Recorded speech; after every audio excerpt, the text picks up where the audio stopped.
In the review for Deep Dungeon, I mentioned DOG, the Disk Original Group, a collective of developers producing Famicom Disk System games to be published by Square. And most of them didn't go much of anywhere. Remember, this is pre-Final Fantasy Square, who were hemorrhaging money and were in danger of bankruptcy. So they themselves developed a game or two and threw them in the mix, including some early takes on 3D gaming, like Rad Racer and 3D World Runner. This is that latter game, known in Japan as Tobidase Daisakusen, and if you're thinking, man, this looks like Space Harrier, you wouldn't be too far off the mark. If you're also thinking, man, this sounds like Final Fantasy, you wouldn't be too far off the mark either.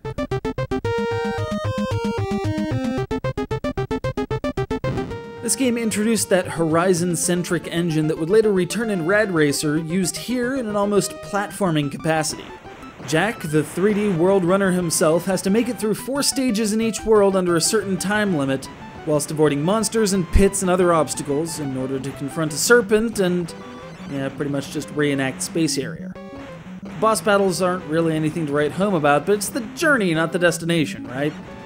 That journey is going to involve avoiding crashing headlong into things, except certain posts which yield items when crashed into. These include rockets, which allow you to actually shoot things, medicine that acts as a 1 hit point buffer for your 1 hit point self, time extensions, extra lives, poison mushrooms straight out of the Lost levels, and warp balloons that carry off to bonus stages.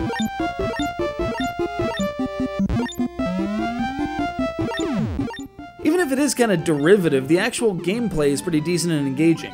Some bits get kind of frustrating though, like the invincible hand enemies that require either rote memorization or luck to get past, or the massive chasms that require some mid-air stalling and other bastardizations of physics.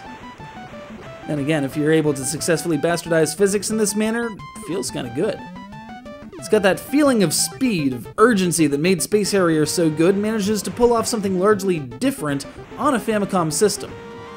It only took the RPG dream team of director Hironobu Sakaguchi, composer Nobuo Uematsu, and Nasir Gebelli, who programmed not only this game's engine, but had a hand in crafting the mechanics behind the first 3 Final Fantasy titles, as well as Secret of Mana.